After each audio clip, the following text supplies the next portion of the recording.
Assalamualaikum squad, halo remaja hebat, apa kabar kalian hari ini? Semoga semuanya dalam keadaan sehat.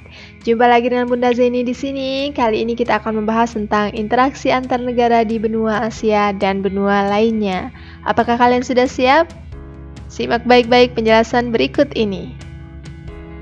Allah Subhanahu wa Ta'ala telah menciptakan manusia dengan naluri untuk hidup bersama. Memang manusia itu tidak dapat hidup tanpa manusia lainnya. Hampir semua kegiatan dalam hidupnya berhubungan erat dengan kehidupan manusia lain, baik antar orang atau kelompok dalam suatu negara maupun hubungan satu sama lainnya antar negara. Ada beberapa faktor yang dapat mempengaruhi terjadinya interaksi antar negara di benua-benua dunia, yaitu sebagai berikut. Yang pertama, adanya persamaan dalam beberapa aspek.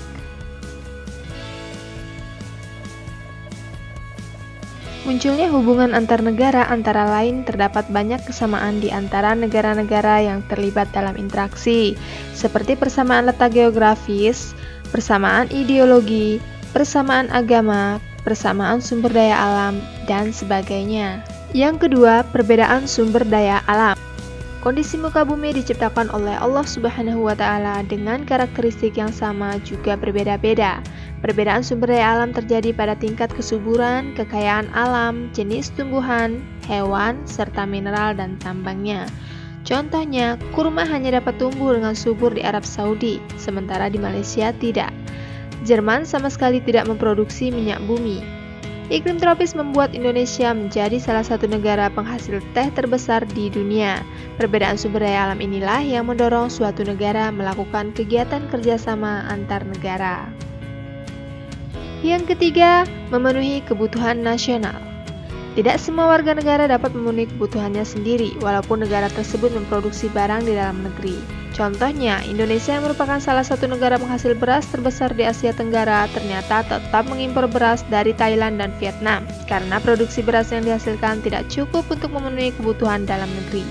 Dengan demikian, Indonesia perlu menjalin kerjasama dengan Thailand dan Vietnam. Yang keempat, penguasaan ilmu pengetahuan dan teknologi.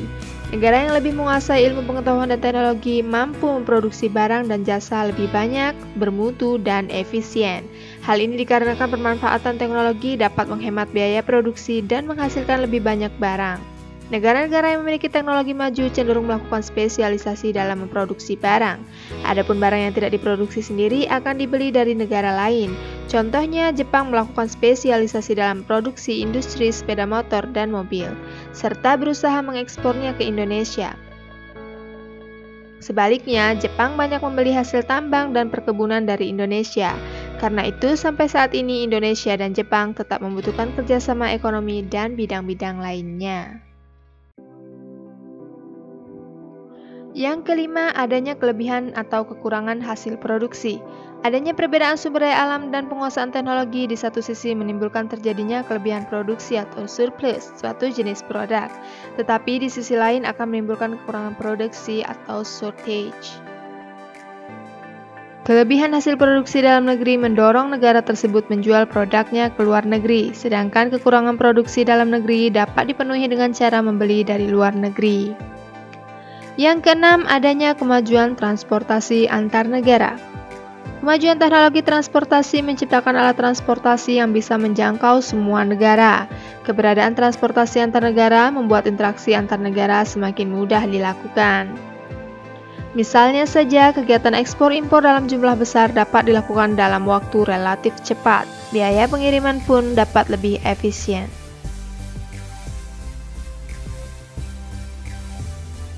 Kondisi inilah yang membuat keberadaan transportasi antar negara menjadi faktor pendorong kerjasama internasional.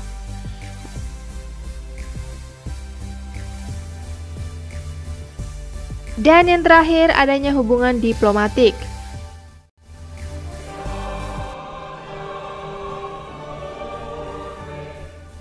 Excellencies, ministers, distinguished ambassadors, friends and colleagues, ladies and gentlemen, it is with great joy. Perdagangan antar negara tidak akan terjadi di antara negara-negara yang tidak memiliki hubungan diplomatik. Hubungan diplomatik adalah hubungan resmi antara satu negara dengan negara lain. Dengan kata lain, hubungan antar negara tidak akan terjadi di antara negara-negara yang tidak memiliki hubungan politik. Sebagai contoh, Indonesia tidak mungkin menjalin kerjasama di bidang ekonomi dengan Tiongkok bila Indonesia tidak memiliki hubungan politik dengan negara tersebut.